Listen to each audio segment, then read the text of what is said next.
going to go ahead and get started. We're at the top of the hour. I again want to welcome everybody to our session today on Self-Measured Blood Pressure Program 101. A little about Mountain Pacific. See if I can get slides to move. There we go. A little about Mountain Pacific for those of you who are unfamiliar. We are part of a national network of quality improvement organizations. Our organization covers Montana, Wyoming, Hawaii, Alaska, and the Pacific Territories. We contract with many programs, including our state health departments, to achieve better care, better population health, and to lower healthcare costs through quality improvement. A few housekeeping items. All lines are muted. This meeting is being recorded, and we will be sending it out to everybody who registered. We would ask that everybody be present and to chat in any questions that you may have for the presenter. And with that, I would like to introduce Matthew Stripling, Senior Director of Rural Health at the American Heart Association. He currently oversees multiple health initiatives across 6 states: Wyoming, Colorado, Alaska, New Mexico, Texas, and Arkansas. These 6 states make up the southwest region of the AHA. Leading clinical quality improvement initiatives that target factors like hypertension, cholesterol, diabetes are just one of the many ways that AHA is working alongside partners to help individuals live longer, healthier lives. Matthew has 8 years of experience working across multiple levels of the healthcare systems to address chronic disease management. He holds an undergraduate degree in exercise science and a master's degree in healthcare administration. He is looking forward to getting married this October to his fiancée, Stephanie, and he currently lives in Little Rock, Arkansas. I'm going to hand it over to you, Matthew. Thank you, Brandy. And if you guys can hear me, just let me know.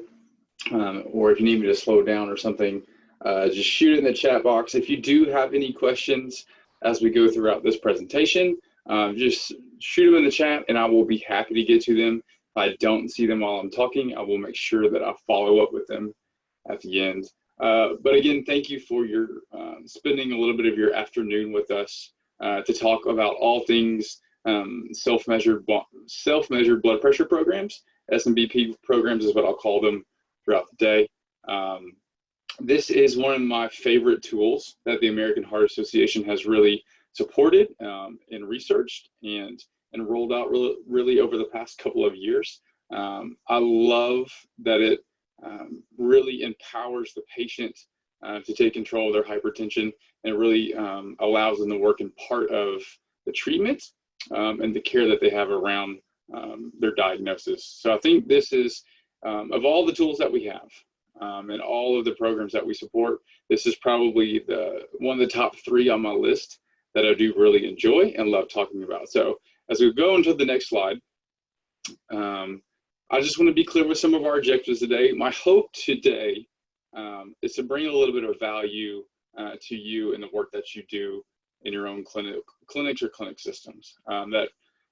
Something that we share today, something that we touch on, you can take back with you and talk with your team or talk with your providers or talk with your patients and see if it's a good idea for you to work on. Hopefully you do take this back and implement it and start working through those options. But I do want to look at all of this through a policy, systems, and environmental change lens. So why policy, why systems, why environment, why is it so important, and how that relates to the spectrum of prevention and social determinants of health, and how that kind of falls in with our SMBP program and how that support and works with that.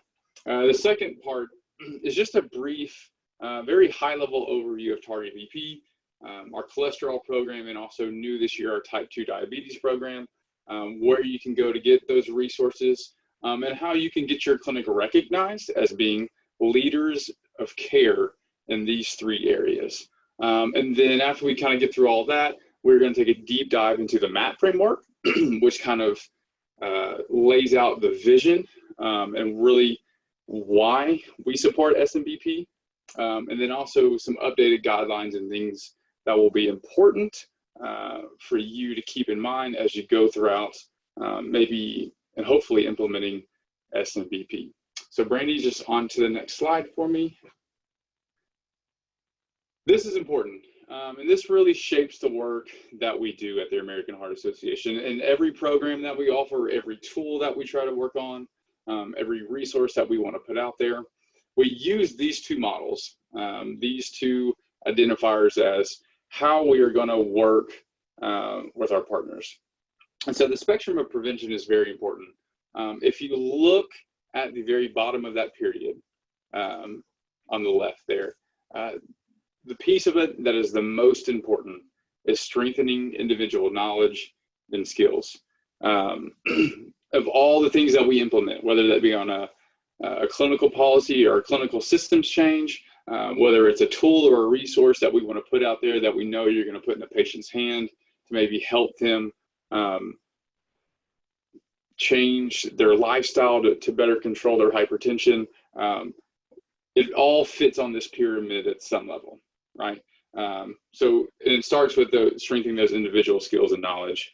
When we ask you to make changes around quality, around improvement, around patient safety, we know that your time, resources, and energy are the most important things to you. So we want to put them, we want to ask you to put that time and energy into things that are going to make the most change, that are going to give you the most benefit or the most return on your investment for what you put into your changes to improve quality. So we do our research behind it and make sure that there are some desired outcomes, and these are the best ways to get there. Let's see. And then as we look at the social determinants of health here, we see that clinical care is about 10%. So what determines your health? We know that clinical care makes up a smaller percentage of that.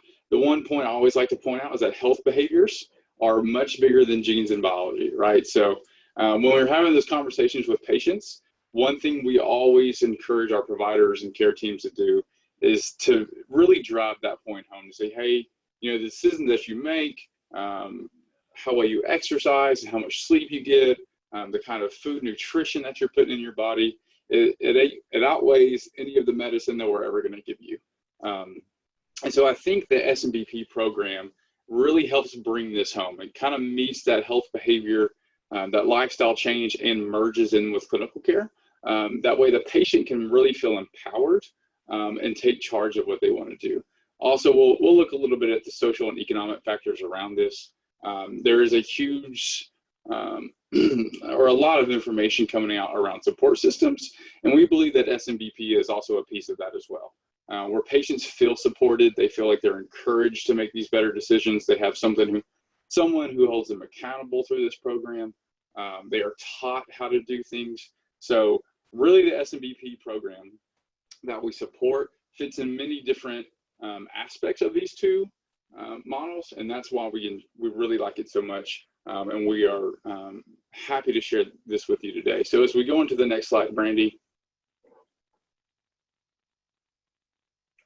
these are our three programs: Target BP, Check Change Control Cholesterol, and new this year, Target Type 2 Diabetes. Target BP has been around for about 3 years now. We have started to see some really good success with this program in several of the states that I cover, Arkansas being one of them. We have about 12 FQHC systems that have really taken this home, and they have started to implement SMBP programs. They have started to implement some other policies around hypertension control. And as well as Texas. Texas is probably the best example that we have. It's a very statewide initiative. There's a lot of sharing, a lot of data sharing. There's a lot of brainstorming that goes on. And our efforts are, we hope this continues to grow across all of our states, including Wyoming. So that's one reason why we're on the call today. Our Check Change Control Cholesterol program really focuses on where are we at with those treatments, and then identifying patients with risk. And then Target Type 2 Diabetes is brand new, and we'll look at that here in a second. So Brandy, on to the next slide, please. Target BP, we rolled this out, again, like I said, 3 years ago, and that link on the page there will take you straight to the program. And And it has all of our tools and resources and where to get them, nice and packaged in one little tab there. But it's really a call to action, motivating medical practices, practitioners, and health service organizations to work collaboratively to prioritize blood pressure control. We know hypertension is a silent killer. Oftentimes folks don't, or no, they're not aware of their symptoms. So we felt like this was something we really needed to take a step forward. And so this is the answer that we came out with. Our big goal here is to encourage clinics to assess their data, submit their information, work with Brandy to get that 70% or higher control rate. That's the gold status that we push for and where we try to measure out. So that 70% number is where we really want everyone to be. Like I said, all the tools and assets are there for you, including the MAP framework and the several different tools around blood pressure improvement. And there you can see the measures that Target BP focuses on. So on to the next slide, please.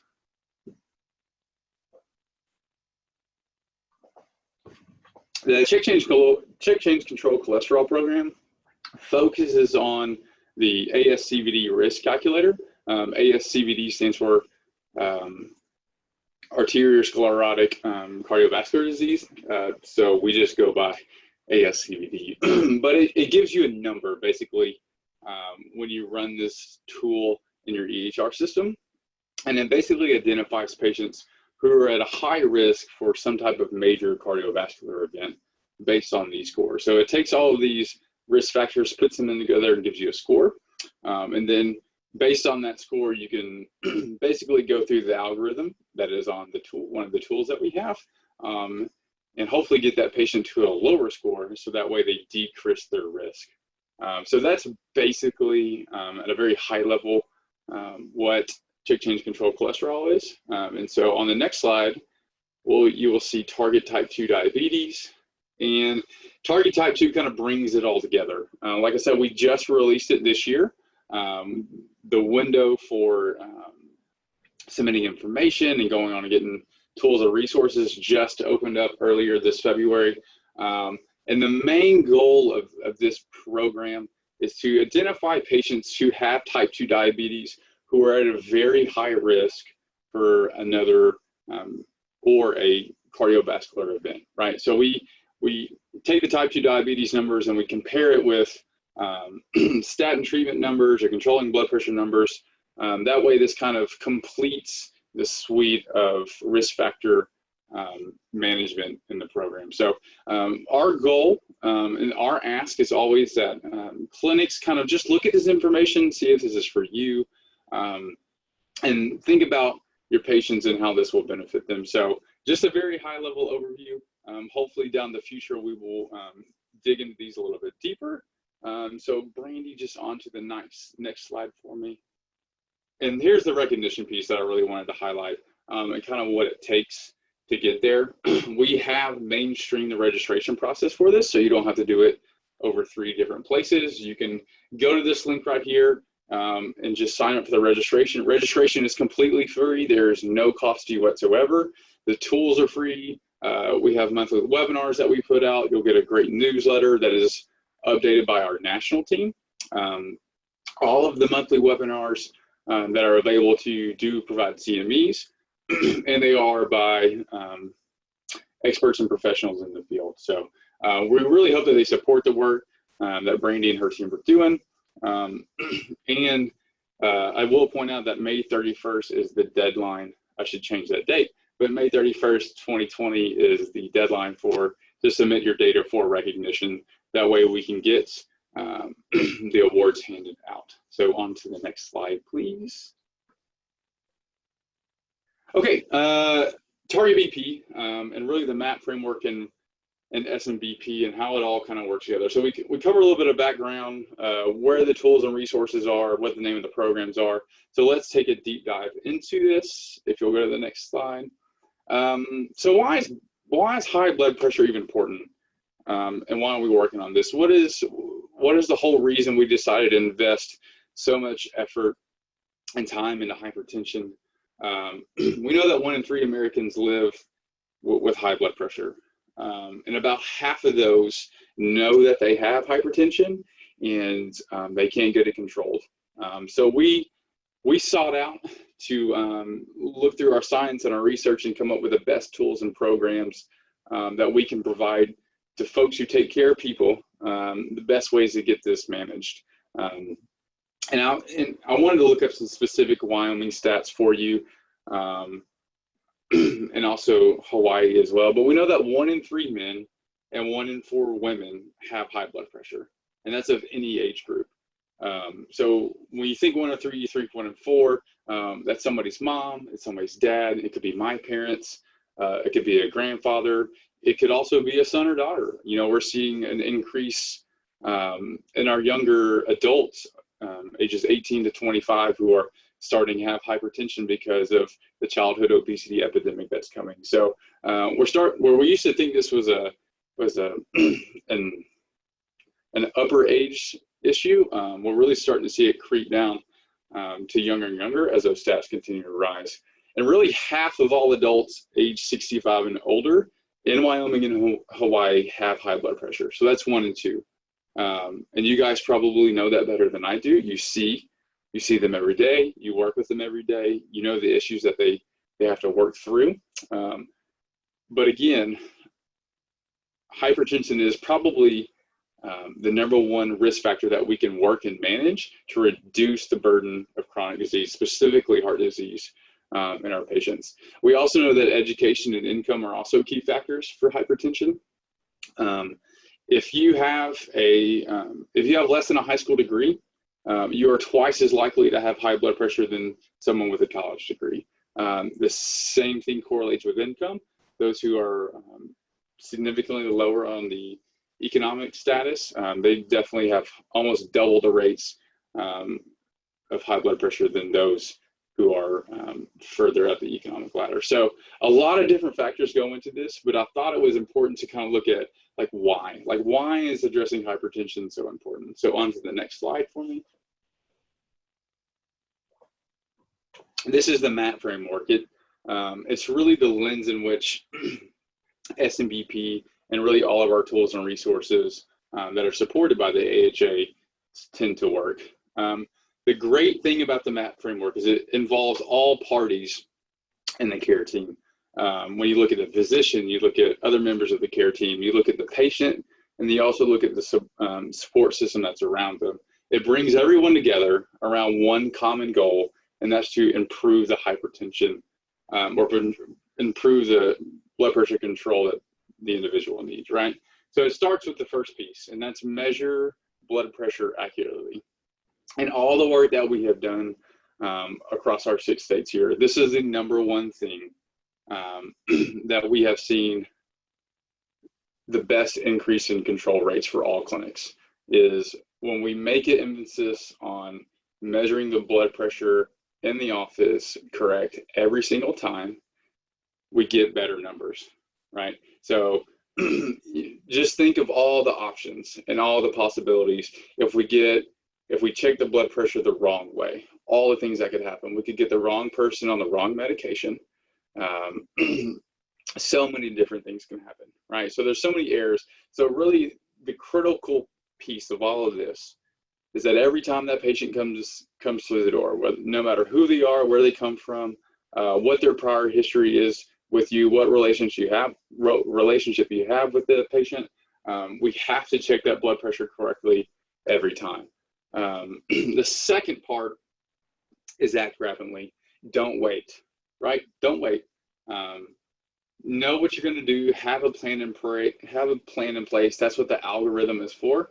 If somebody falls into a certain category, you can just look on the algorithm and it tells you exactly what needs to happen, right?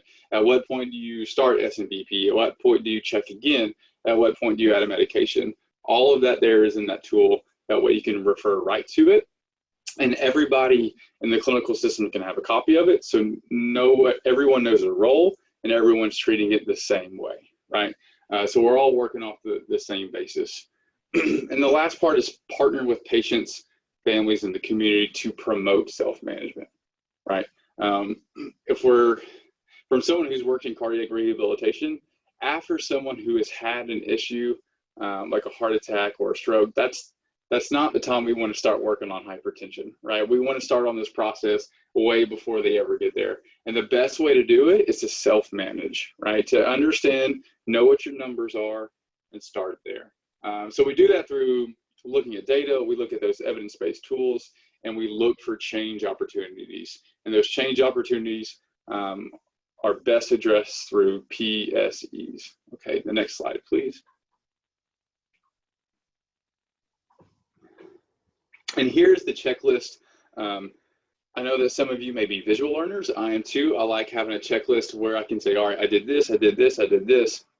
I know that they're in the right place. So we have this tool out there. It's really sponsored by the American Medical Association, who is our key partner in rolling out Target VP. But it has a screening checklist. You can confirm it. What to do to act rapidly. There's the evidence-based protocols just below it. And this is something you can fold up and keep in a pocket. It's very easy to deal with. And then you see all the ways that patients and families can communicate and then work with the care team to best control their hypertension. The number one thing I'll point out, and we'll get there in a minute, but I think it's worth repeating several times, is one, the provider checking the blood pressure accurately, but also two, the patient checking it at home accurately. If you can get those two pieces worked out, you're going to have a very effective SMBP program. So go ahead and jump to the next slide, please. So again, why measuring is so important. Naturally, we know this, that blood pressure changes constantly. I know mine does throughout the day. It changes in the morning, changes at lunch, changes in the afternoon. So does everybody else's. So what we have to aim to do in the clinical setting is to find the most accurate, the best representative blood pressure that we can. So sometimes in the offices, that means checking it twice. It could mean checking it 3 times and taking an average. That's what we want to aim to do. We want to find the most accurate number that represents the patient's true blood pressure. Just an example, and we see this like all the time in the clinic, right? Somebody comes in, maybe they had a terrible morning, they didn't sleep well, they had too much caffeine before they came in, their kids were running around crazy in the office, and we go to check their blood pressure and it's sky high, right? And maybe we check it again before they leave, maybe we don't, right? So that's probably not the best indication of somebody's blood pressure, or all of the other factors that could influence that, that generally take place outside of the office. So providing a good resting period before that, making sure that they're in a good headspace when we're trying to take them through all of the measures that we want to do is very important. Again, the point is uncertainty of a patient's true blood pressure is a leading cause for failure of a clinician to act on a higher blood pressure. If they don't believe that number is accurate, they're not going to take that first step in putting them either into an SMVP program or maybe even giving the right medication that could save their life, right? So if there's a lot of variance really within the clinical setting, we don't know how the clinician can react because they don't trust the numbers sometimes. And the last part is the poor measurement techniques decrease reliability of a patient's blood pressure, which can lead to poor clinical decisions and adversely affecting the health of a patient. The technique is the most important piece. One thing I want you guys to do, one action item, when you go after this webinar, go through your patient exam rooms and just look and see if there's a place where a patient can be seated and their arm can be level and rested when you check the blood pressure, right? One very simple piece, but that's proper technique. And it's one way to easily change and influence your outcome numbers that are more reliable. So we have a poster, one of the tools that we have, we ask everybody to kind of put it in the exam rooms, but it shows perfect technique, how the patient should be seated, where the blood pressure cuff needs to be, all of those things make an influence. So go ahead and jump to the next slide, Brandy. And here again are some of the common errors that we see. Wrong cuff size is a big thing, especially here in the South. we have a ton of these normal size cups, and to be honest with you, we need big ones because the obesity rate here is so big. But having that right cup size, whether that's a young patient or older patient, cup placed over clothing, and proper positioning, no rest period, the patient's talking. I know I'm guilty of this all the time. I can't shut my mouth when I'm in the doctor's office because we're usually catching up and talking about all kinds of things health related. Patient factors: did they exercise that morning? Have they eaten before they come in? Maybe if they're a smoker, did they have a cigarette before they came in? There are so many different things that can really influence this number. And then system factors as well. Location of the monitor, is it loud? What do the workflows in the system look like? There are so many different factors, and some of these may apply to your clinical system, some may not, right? So it's looking at what the staff are doing to make sure these things don't happen, and if they are happening, how are we addressing them to make sure we get that most reliable, important first blood pressure that really represents the patient's status at the moment. So on to the next slide for me, Brandy. So what can SMVP do for you, right? Why is it so important? Why should you make this change? One, it gives us multiple data points. It helps us provide a better assessment of blood pressure control. If we know that somebody's in that risk category where they would be implemented into this program, when they come back to us and they give us that log, it really gives us a better understanding. It gives the clinician a better understanding of what the actual blood pressure control looks like. When I was working in cardiac rehab and managing cardiac rehab programs here in Arkansas, this blood pressure log was the most important thing we could ever get from our patients. And it was the most important information we could give to our physicians. They were not concerned about how many minutes of exercise they were doing a week, although we thought it was pretty important. What they were most concerned about was what is that blood pressure doing? Communicate that to us regularly, and that way we can understand where we're at with our patient. So the more data points we can get, the more accurate data points, I'll say that we can get, the better off it's going to be. It also empowers patients to self-manage their hypertension. One of the things that we've seen is that if they're checking that blood pressure and they're checking it all the time, they notice it when they ate a meal they weren't supposed to eat, and then they check that blood pressure and they had too much sodium and that number goes up, and they don't like it. So it really drives home those risk factors and those lifestyle changes that we want our patients to make. Those, if you remember back to the very first slide, those health behaviors and lifestyle changes are more important sometimes than that clinical interventions we're going to make. And so if we use SMVP the way it's intended to be used, it's really going to drive home those behavior changes. And it's also going to improve medication adherence, we believe. It's if checking that blood pressure is part of their morning routine or their nightly routine, or maybe if they're checking it 3 times a day. Most patients could be on multiple medications, and so if they know they're supposed to sit down and check it, they're going to be triggered again to remember to take that medication. So we want to build this into their fabric of their day, and we want this to be very routine. And we think if we can do this and be clear with the patient on what their opportunity is, we know that if they're checking their blood pressure, more than likely they're going to be taking their medication. So on to the next slide for me, Brandy. Again, more on the patient side of things, which is really the number one factor of SMVP. But we want them checking their blood pressure, and also we want them to be able to communicate the results to us. We really want them bringing home the log. If you know it's going to be some time before you see that patient again, maybe you see them the first part of the month and they may not be able to come back till later in the month or maybe a month after, maybe they call in and report those numbers to you. But giving them clear expectations on what their role is and how often they should be communicating those results to you is very important. The second piece of that is making adjustments between visits. If they're giving you those numbers, if they're reporting those numbers in, you can make an adjustment. Maybe you can say, hey, take 2 pills in the morning and take 1 pill at night, or maybe back off of it if we're seeing numbers that are really low and they're feeling really well. And so it really drives home this idea that the patient is in control of their hypertension and not the physician or not the care provider, right?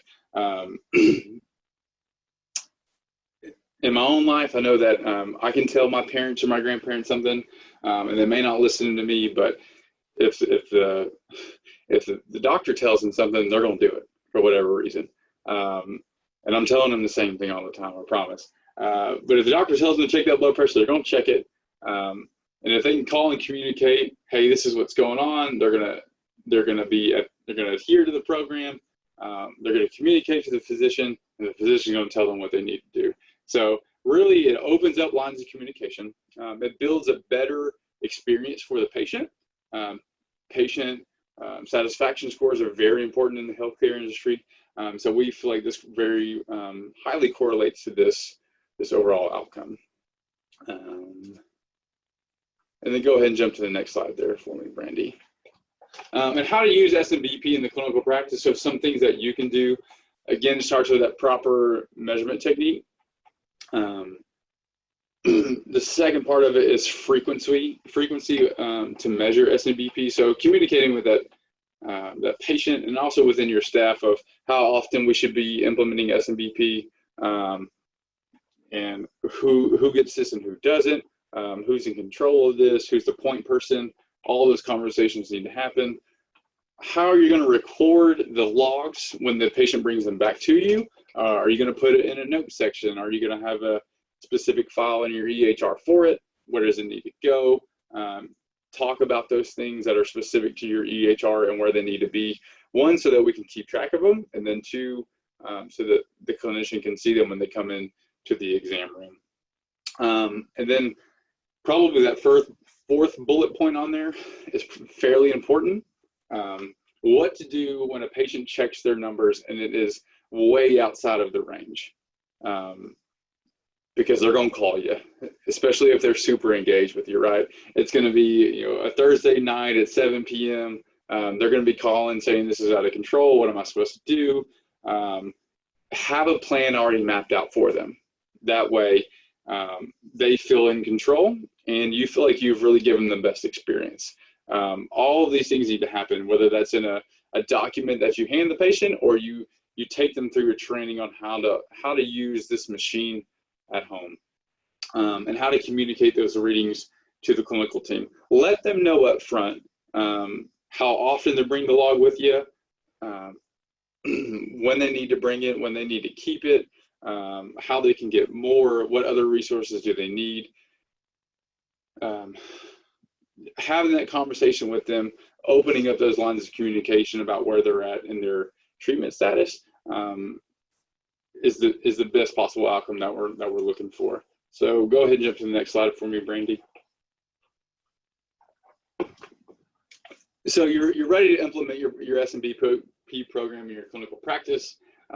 This is where we want to start. So any patient with a systolic blood pressure greater than 130 but less than 160, or a diastolic pressure greater than 80 but less than 100, it is reasonable for you, if you're unsure, if you think a patient might have white coat hypertension, or you think that number that they came in and presented that day was just off, right? It just didn't make any sense. Historically, they have been low, they have been under control, or maybe in that elevated stage, not hypertension 1 or 2. But you can go ahead and use SMBP prior to making the diagnosed decision of hypertension, because once you mark them with that diagnosis of hypertension, it's going to go into your data reports. So if you're kind of on the fence and saying, well, this is the first time they presented with this issue, we're not quite sure that they have hypertension, maybe all of these life factors were going on, go ahead and put them on an SMBP program. It's the best thing you can do. So if they come back in a couple of weeks or maybe at the end of the month, you've got this log of information and you can be sure that the right number is going into the EHR system. Sometimes it will say, you know what, they didn't have hypertension, and sometimes it will say, yes, they did. So another opportunity to put someone in the SMBP program would be If their blood pressures are consistently between a systolic of 120 to 129 or a diastolic blood pressure of 75 to 79, screening masks for hypertension. So we want to make sure they might be on that cutoff line, but we want to really get some more data so that we can make a better informed decision. The second piece of this is identifying staff who will be the point person for internal referrals, right? So you need an SMVP champion. I can't emphasize that enough. You need one person within the office, or maybe one person within your system. How you want to do it is up to you. But one person who is like the SMBP individual. They stay up to date on the information. They know who's got the cuffs when you've loaned them out. They want to know, they get to see all the logs, all of this stuff. They need to be the point person and make sure that the process is implemented and is running seamlessly and smoothly. You might, as a support person to this individual, you might execute a warm handoff or an in-person phone call to that appointed staff member. You might say, hey, patient Joe came in today. We're going to roll them in the SMBP program. Here's what we're doing with him. We're sending him out on this medication. We're going to send him out with this cuff. He's going to come back in 2 weeks with his log. We want you to be aware of this. And then that person might follow up with Mr. Joe when he gets home, maybe a day or two later, and make sure that he doesn't have any questions, that he can communicate back to you that he knows how to use the cuff, that he's been using it and using it the right way, that he's taking his medication. And all of that can happen in about a 90-second phone call. It doesn't have to be a 10 or 15 interview, 15-minute interview. It can be really quick, right? And also identifying who trains the patient in the office, right? Is it going to be the nurse? Is it going to be a support staff person? Is it going to be the clinician?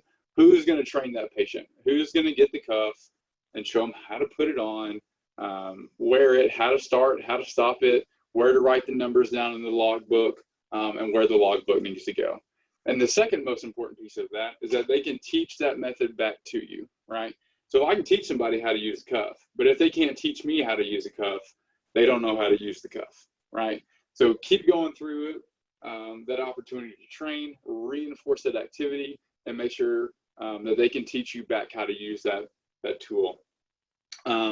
Put all the materials that you're going to give that patient in one easy packet or folder. That way, we know that they get out the door with it. They have everything ready to go. This is going to save you time in the office. Instead of gathering all the materials, you can have a stack of them. You can give the patient the cuff and the materials, and they can be out the door, and they have everything in one place.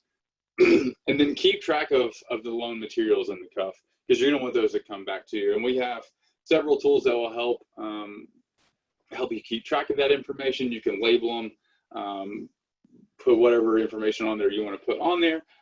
That way you know who's got what and when they're supposed to come back with it. So the device inventory management document is on there. The loaner device agreement, those are both links directly to those tools.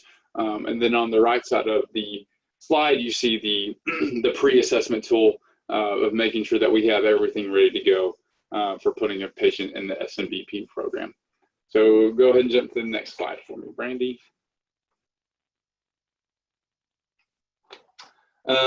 Again, clear expectations for the patient, making sure they know what information to communicate to you and how often they're going to use this. They're going to need to measure at least twice a day, morning and evening, 2 measurements at each setting. So twice in the morning, twice in the evening, and they need to be at least 1 minute apart. I always say it needs to be at least 5 to 10 minutes apart to let them kind of relax, calm down, especially if they didn't like the first number. They don't just need to reset it and start it again, right? That's not going to end up very well for anyone, right? So consistent measurements in the morning and the evening. They need to have a minimum of 3 consecutive days of consistent measurements, right? 7 days is recommended, and if I can get 2 weeks out of somebody, even better, right? So the longer, the better. The more accurate data points we can get, that's what we're looking for. Individuals with a known hypertension diagnosis, they need at least 2 weeks after a medication adjustment. So if you send them home with an SMB with a cuff, and then maybe they call in and you make a medication adjustment that clinician does, they need to hold on to it for another 2 weeks to determine if that medication adjustment has worked, right? We don't want them to just measure, make the medication adjustment and then bring it back. We want to make sure that whatever happens during that process, 2 weeks of good data and good measurements is what we're aiming for. I put on there, identify a home support system if possible. If you want to send a cuff home with a patient who may be a little bit older, maybe they haven't picked up on the process and know how to measure their own hypertension, their blood pressure very well, make sure they have somebody at home who can help them with this process. Sometimes it's hard enough just keeping all the medication they have to take during the day aligned and ready to go. So that's already a challenge, and we're going to give them another tool to do, another task to do for the day. If they have a really good support system, it's going to help really improve this program a lot. So identify who that might be for that patient. Again, not all patients will need this, will have this issue, but some will. And then is one pill therapy appropriate, right? It cuts down on cost for the patient. It kind of simplifies the process when they're at home. We know that medication adherence is so much higher when there's a one pill therapy. So communicate with the care provider and making sure that we're on the best possible medication and preparation. Interpret the results, average the results of the data to determine if the hypertension diagnosis qualifies, right? So we're not going to look at just the last blood pressure measurement on the log that they give us. We're going to take our time and look through that log and make sure that we're getting the most accurate information, and two, that the average of where they're at stands, okay? And then always be sure to discuss those lifestyle interventions with the patients.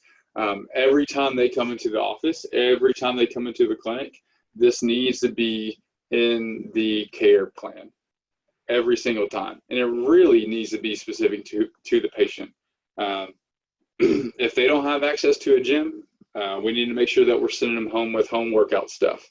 Or if they don't like specific vegetables, we need to make sure that we're talking about the specific vegetables they need to eat.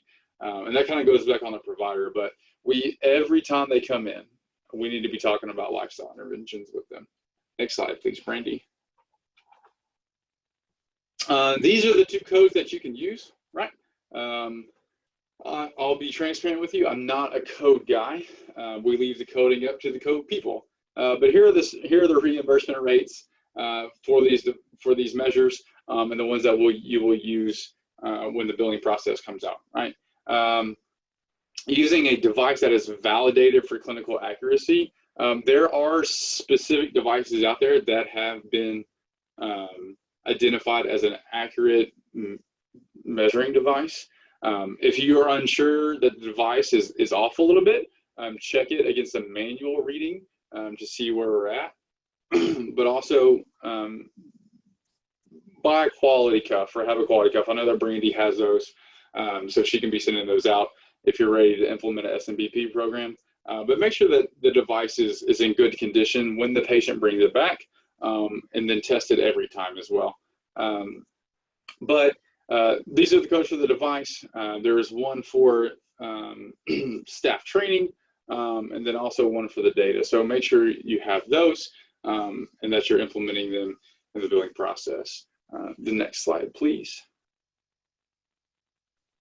And then just a couple of other considerations you can look outside of SMBP and how they build together each other. The referral process in-house is probably the biggest thing and the biggest step forward that you can take. Identifying who that team lead is, and allowing that person to communicate with staff, to communicate with patients, and to communicate with providers on what's the response been like, and what's the need for our program, right? We know that managing hypertension is a challenge. What would it look like on the floor if we decided to implement this, and who all would be responsible? And then also looking at the ASCVD risk calculator as it deals with hypertension as well. Additional readings per visit. It doesn't hurt to check blood pressure 2 or 3 times in an office visit. It takes just a minute or so.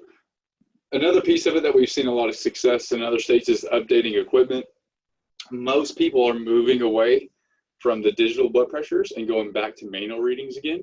And they have seen a big time improvement. But if you're going to go back to the manual readings, you need to make sure that staff have been trained and are trained at least twice a year and are tested out that they're measuring blood pressure accurately, right? We do this all the time in our cardiac rehab programs here in Arkansas.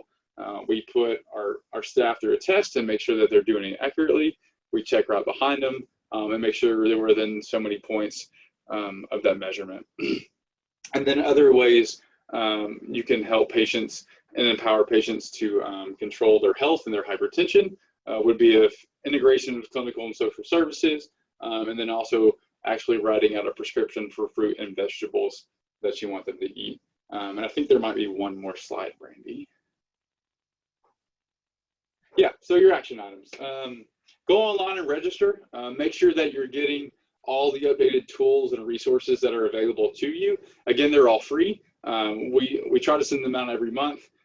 They really are practical. They're pretty easy to implement. It saves you a lot of time from having to develop them on your own, or you can just take what we have and maybe adjust it if you need it. And submit your data, kind of know where you're at. Get the recognition for your clinic system, that they are either gold standard or really working towards this issue.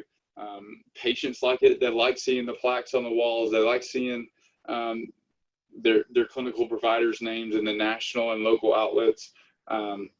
Look at what PSC opportunities, what are those policy systems and environmental changes you can continue to work through in your clinical systems of practice to improve these numbers.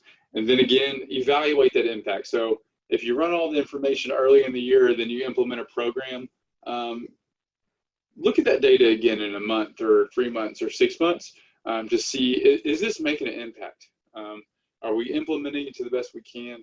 What's the data showing us? And then share learnings or share what you didn't learn. If you implemented something and it didn't work, tell us, tell Brandy, tell your friends. That way we don't make the same mistake, or that we can learn from each other. But more importantly, if you're doing something that works, have that conversation and kind of brag on yourself a little bit. Like, hey, we've done this.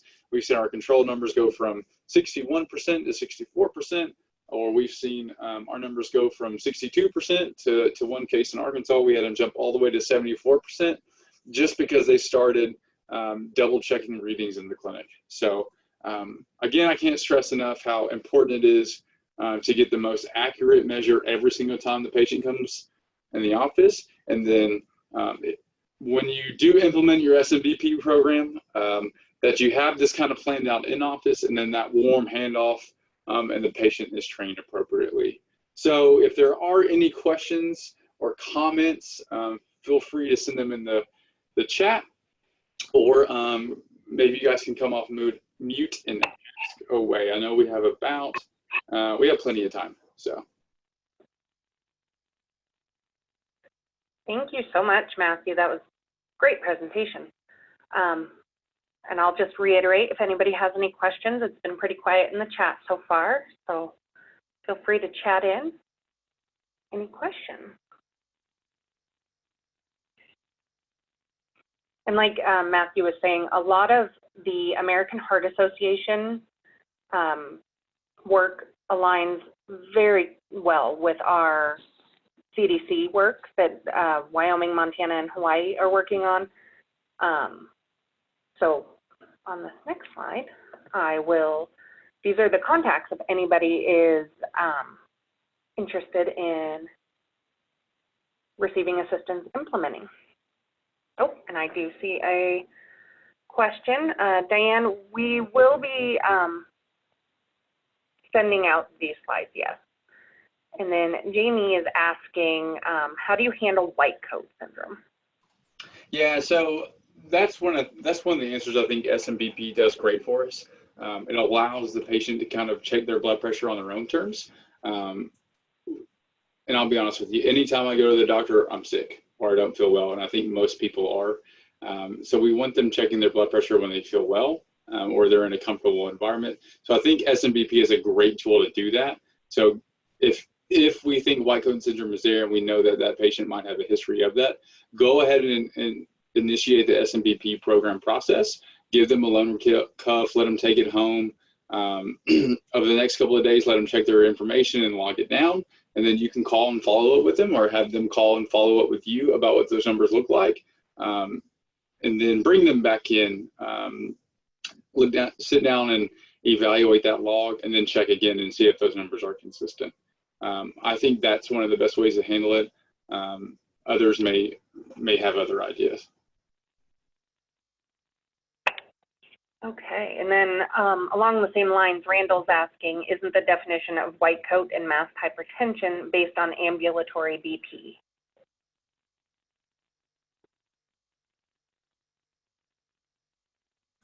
It's a good question. Is the definition of white coat and masked hypertension based on ambulatory BP? Yeah, I think as long as the patient's in the room, but if we see discrepancies in the numbers, it's the physician's opportunity to mark them as a hypertension diagnosis or not, right? You can maybe have the patient leave the room, or find a better comfortable setting. Maybe it's a nurse, maybe it's somebody else who can come in and check it. There are tools and resources out there that speak specifically to white coat syndrome and masked hypertension. But again, if we can get more data points on where they're at, I think that will be helpful. And maybe we can cover that in a later webinar with someone who's a little bit more experienced with white coat syndrome than I am. So. Perfect. And then the last question in the chat right now is from Grace, and she said she may have missed it, but are there any recommendations on how to work with clients who may be unstably housed and how best to help them with SMBP? Yeah, it's a great question. It's an issue that we run into often. Really, just anyone with issues or who may present with something like an unstable housing or a lack of a support system, right? So who can help them? It's not who can't help them, right? Maybe it's a church member, maybe it's a friend, maybe it's a community center. There are a lot of different issues, and unstable housing is a very difficult thing to work around. That's why we preach so much of coordinating those social services along with clinical services, because that will really drop on the best results. But do your best, I will say that.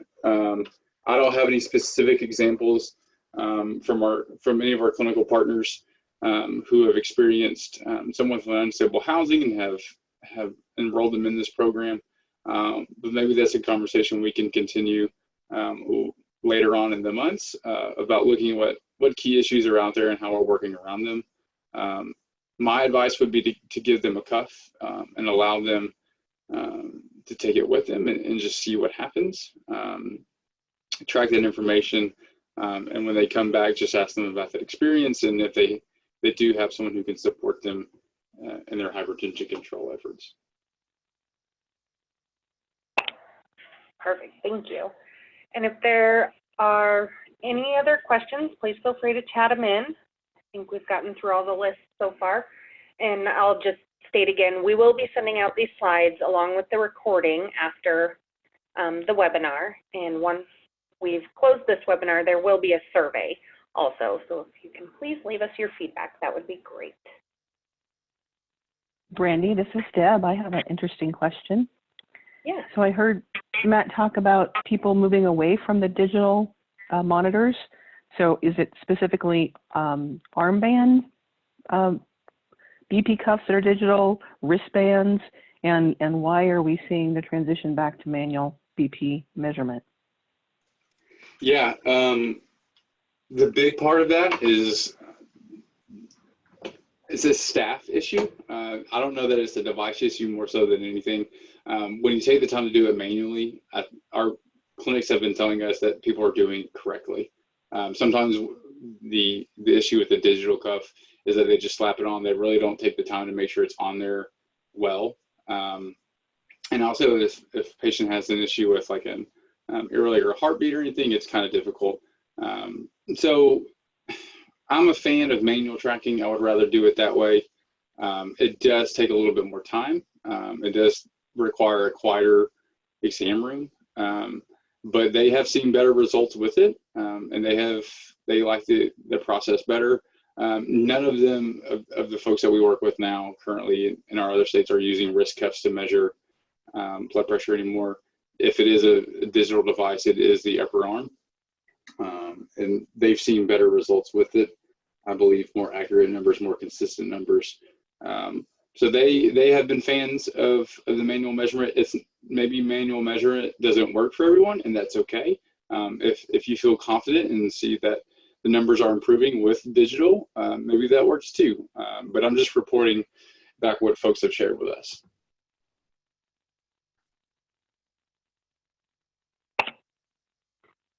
Thank you.